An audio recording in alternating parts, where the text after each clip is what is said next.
Hello and welcome to Ula Tea Leaf Readings. My name is Lenor and tonight I'm going to be reading your tea leaves. This is a horoscope for Aquarius. If Aquarius is your solar, lunar, ascendant / rising sign, then this is a message for you. All right, let's get started. And so, our card tonight is the Prince of Swords, which can be, well, it can be quite a powerful energy, right? If you think of like young people who are really finding things that they're very passionate about, I always kind of think of, you know, when you're going away to college for your first year and you're finding all these different movements and current things going on in the world to be very, you know, informed about and out there talking to the world about it and stuff. This is that energy, right? That's what I think of for the Prince of Swords. So let's go ahead and see what these tea leaves have to say. And so if you have not subscribed yet, please think about doing that. You can hit that little bell. It'll let you know when the next readings are coming out. It is free to subscribe. And also, if you want to hit the like button or leave a comment, I would love to hear from you.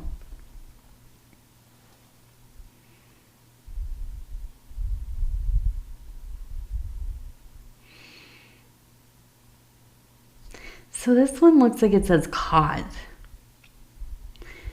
C-O-T, like a cot you would lay on.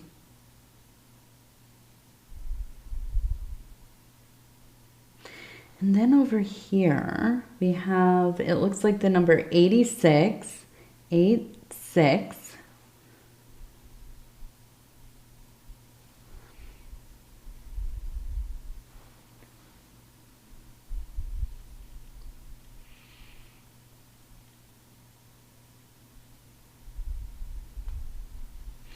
Okay, so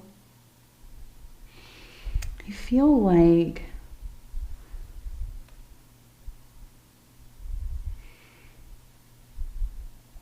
we have kind of this, it almost looks like maybe a disagreement. We have a person right here, you can see, and they have, their body actually looks like a die, like a dice, you know, a single die.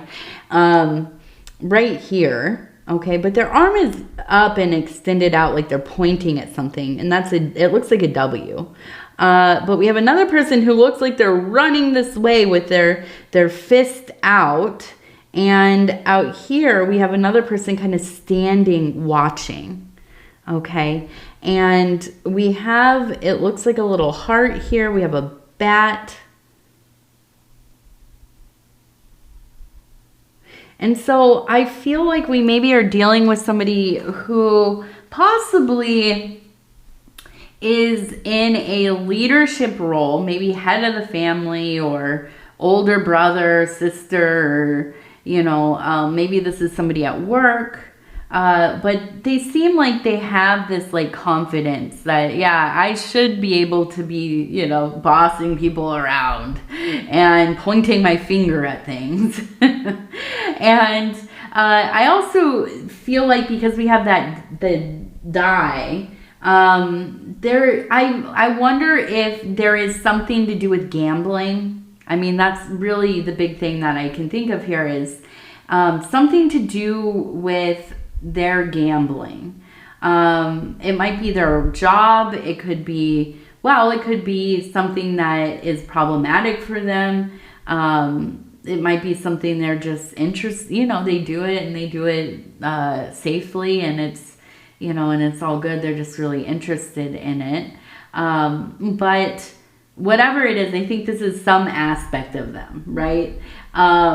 Now, we also have the person kind of coming for them and somebody watching this happen, like what the heck's going on. So I feel like there is conflict brewing, if it hasn't already happened yet. I feel like probably you are the person that's observing what's happening. And I have to say, I keep looking at this and I'm reading it as Uber.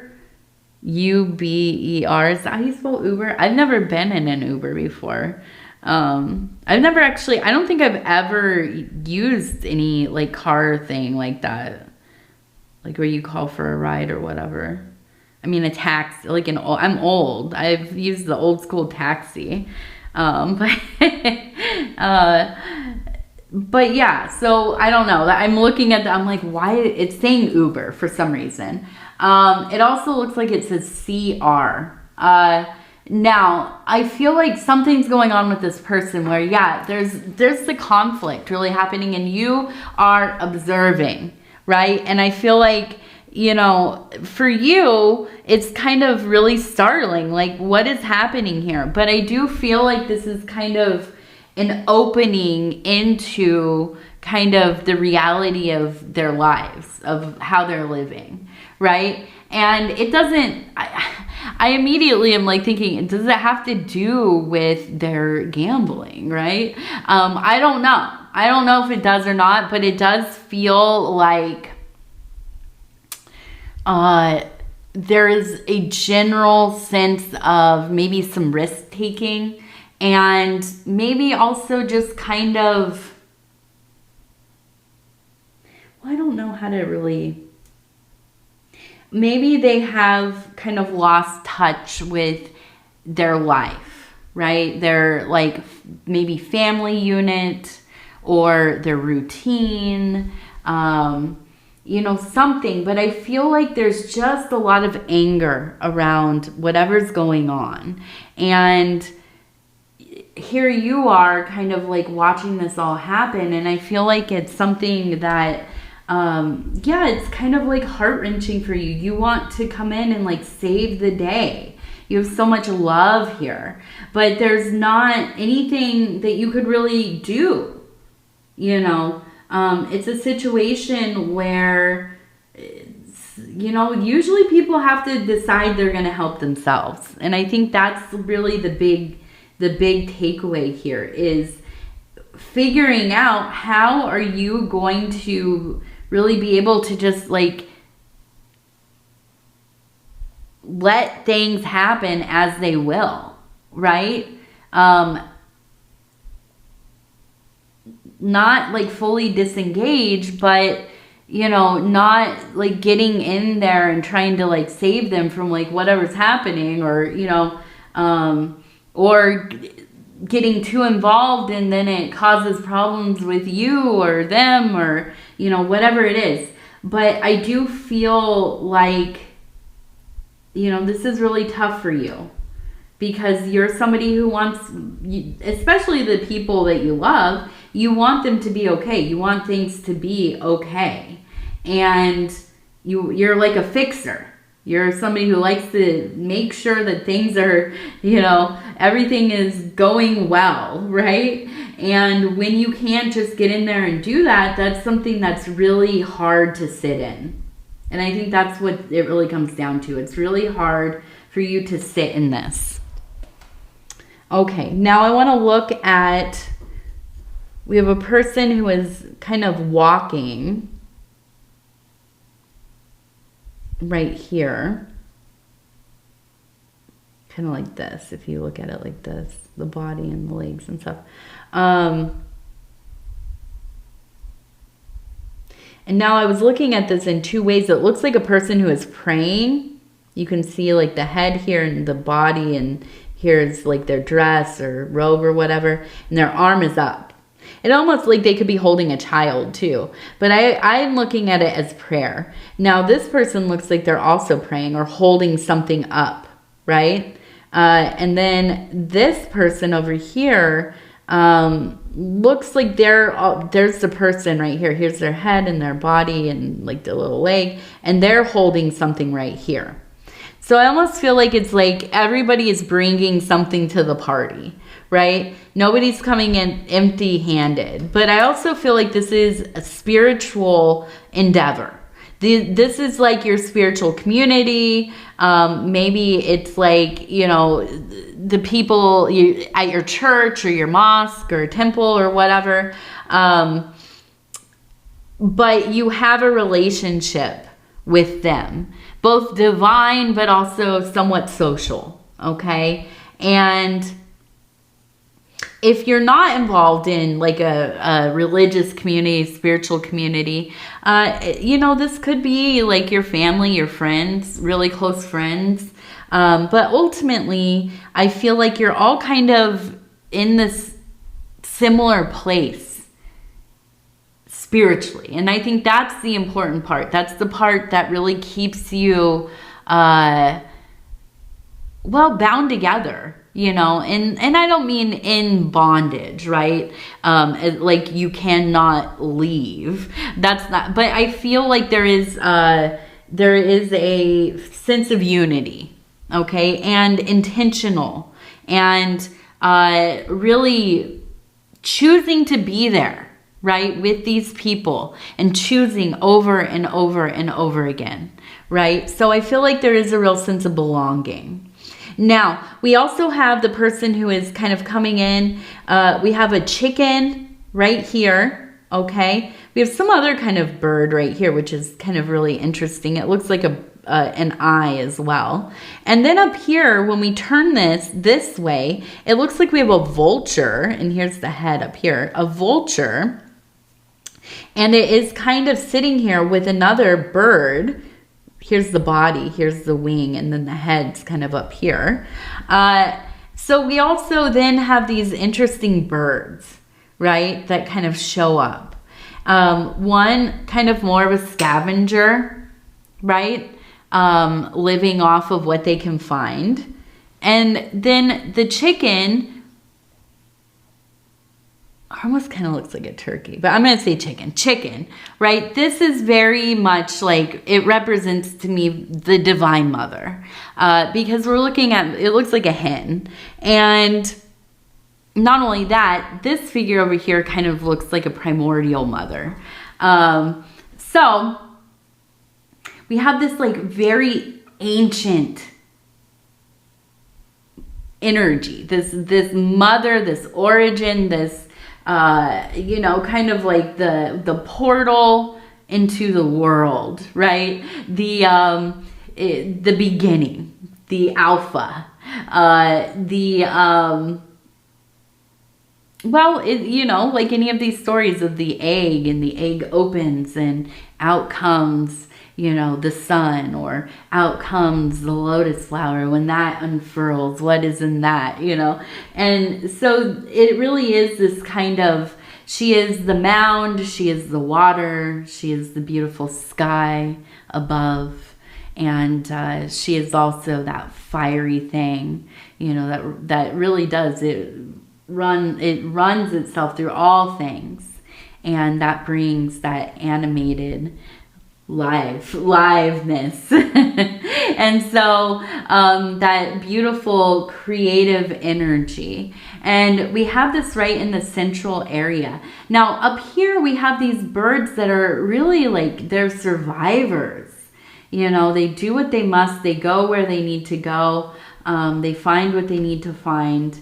And I feel you kind of really coming into this place in your life where maybe you've started to accept, you know, that you've had some ordeals, you've had to do what you've had to do. But you also have very much dwelled in this mother energy. And I feel like there's such a sense of being looked after, a sense of, you know, the universe really kind of holding you close as a mother would.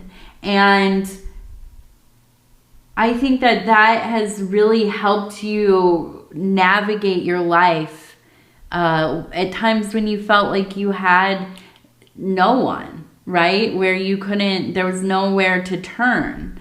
But you've never kind of given up on your spirituality. And I think a lot of that has to do with that mother being so close to you and being so prevalent in the energetic field of your life. And, you know, with not only the vultures, but the praying and the offerings and all of this, it really, to me, speaks to this feeling, this idea that we have about a spiritual life where it has to be kind of in a certain aesthetic, and there's a certain way that people do it, and that prescribed way is the only way. And if you're not emulating,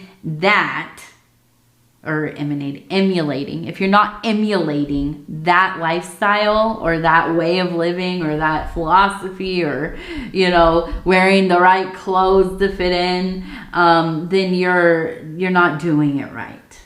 Okay.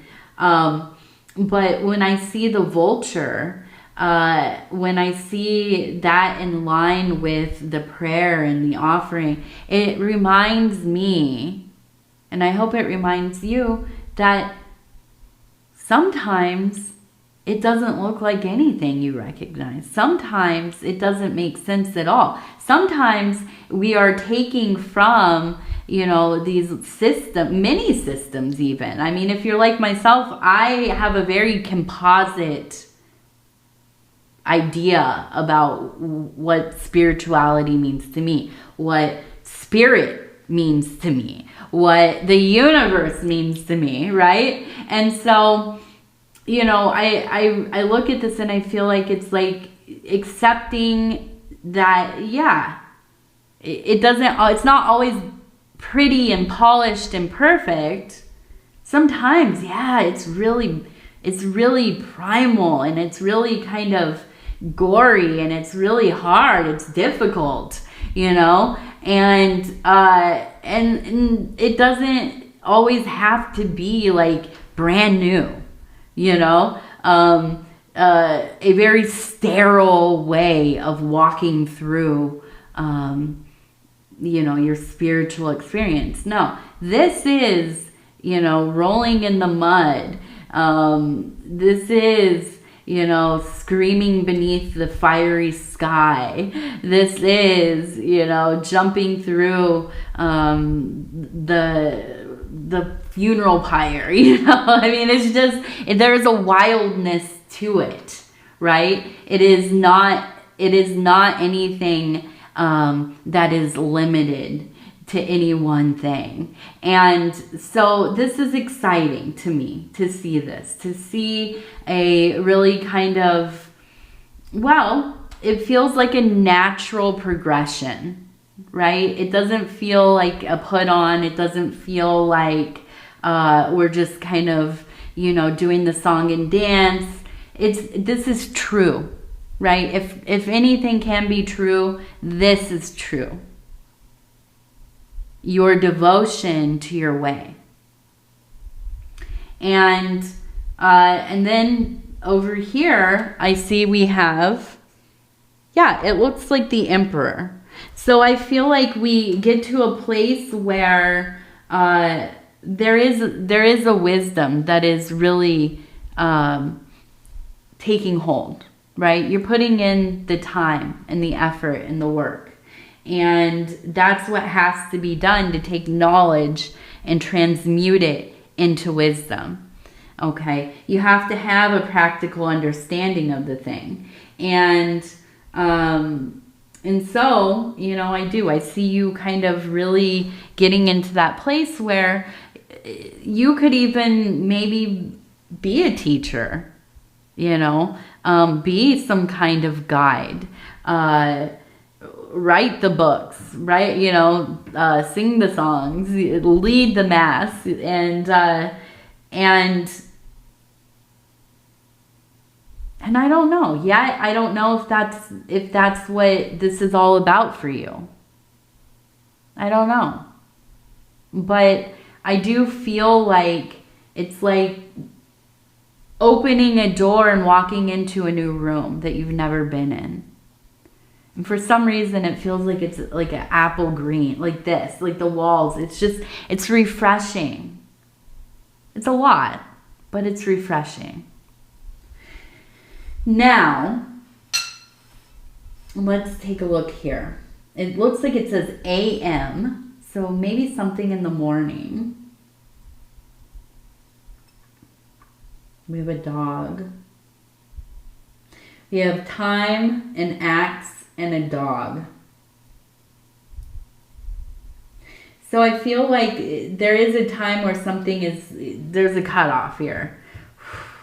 And I wonder if this is going to be maybe a breakup, because we also have the dog. And that leads me to believe that you have a good friend who is protecting you, who is like showing up for you, who is really like cheering you on. And we all need that when we're going through, you know, a breakup, a separation, a divorce, whatever it is. Even, you know, grieving somebody that has passed, being widowed, something like that. But I don't think that's what it is. I think this is more of like a breakup, because we have the axe, which it indicates more like we're gonna cut this thing off here. And the time, I don't know, maybe there's like you're trying to get it done fast, maybe you're trying to make it you don't want to sign the papers, you know, or you don't want to break up, but it does feel like time is on your mind here quite a bit. And then, but you have somebody in your corner, absolutely. So I feel like that makes it somehow a little bit easier, but not very much at the same time. So, you know, maybe leaning into that friendship, you know, staying busy. You know, I think that's helpful when we go through these kind of life changes. All right, let's see. Now we're going to ask the Oracle of the Radiant Sun, kind of what is the end of the year going to be like? What is, you know, what's the vibe? Is there anything in particular it wants to show us from here until the end of the year? Okay, so I'm just going to flip through. We're going to do maybe 3, maybe 6, I don't know. Publicity, okay. Manipulation, and the ego. Oof. Are you dealing with a content creator here? Order. Okay. Achievement. Organization. Okay. So I feel like whatever it is that is bringing you some attention, right? And this could be on, I mean, immediately, of course, your mind's going to go to online, because that's where people get famous these days. But I also feel like it's like it's almost kind of like you like the feeling of being seen, right? The power of being heard, listened to be, you know, people kind of, you know, I don't know, taking an interest in you, okay? And I feel like it feels like power, right? And it feels safe because you have this power. But it's really kind of the inflation of the ego that is happening. And, you know, I don't think that you last long in that kind of, you know, in that, how should I say, dynamic or trajectory. I don't know. You're not going to stay on that path for very long. Because I feel like you immediately start to realize like how manipulated it all is. And that's the manipulation. But the thing is, it's so much different being the person that is the creator and then all the people experiencing the thing, because there's something called social, oh God, what is it called? Parasocial relationships. So the content creator is creating the thing, right? And putting it out, and we'll never meet or know, or maybe we'll talk to a little bit some of the people that view the thing. But on the other side, the people who are viewing it feel like they're getting to know the person, right? That they're part of their life in some way. And that's fine. You know, we all do that. I know I do, especially with like bands and stuff, because they feel like home when I hear them, you know? But we all do it. But it's on the side of being the person who is getting the publicity and being the creator. It doesn't feel like you know that many people. It doesn't feel like, you know, depending on what kind of content, right? It doesn't necessarily feel as emotionally involved, I suppose, or psychically involved all the time. But I do feel like what happens here is that you're getting on, and let me just say, I'm using social media or content creation as a example, right? So this could actually even be like you're at work, you're getting a lot of attention, you're doing great. They're making you like the poster child of the business, and you're realizing this is a manipulation tactic of some kind on both sides or all sides or whatever.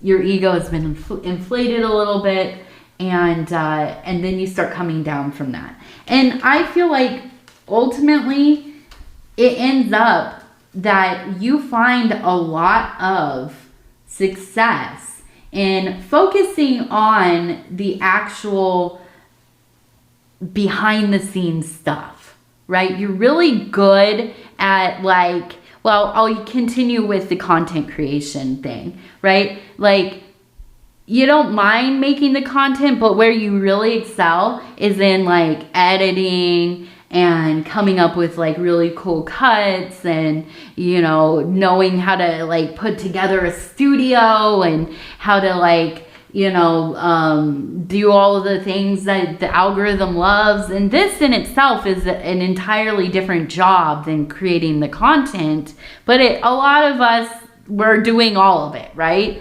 So I feel like you find out you're really good at actually doing the work that kind of facilitates everything that ends up being, you know, the content or whatever. And so and then there's the achievement. And I feel like you really, it's like that thing that you find in your life that is really going to do something for you, right? And so maybe that is finding some role within your business. Maybe you're getting like cross-trained into a different department, and you find out, oh my gosh, I'm like super good at doing, you know, whatever it is. And I never realized it. And here you are, like super excelling at it. But yeah, I do. I think that in this next couple months, towards the end of this year, as we're going into the end of the year, yeah, you're going to find something that's really going to offer you the ability to achieve something that you really have been wanting to. And I'm guessing it is monetary. I just, you know, I get the feeling anyways. So let's go ahead. We're going to do our lucky numbers. Okay, we have number 52, 52, 76, 94. 94. Okay, and then we'll end the reading with our Mary Magdalene Oracle cards. And I'm just going to flip through and stop where it feels right. And it says angels. I have never been alone. I have never been alone.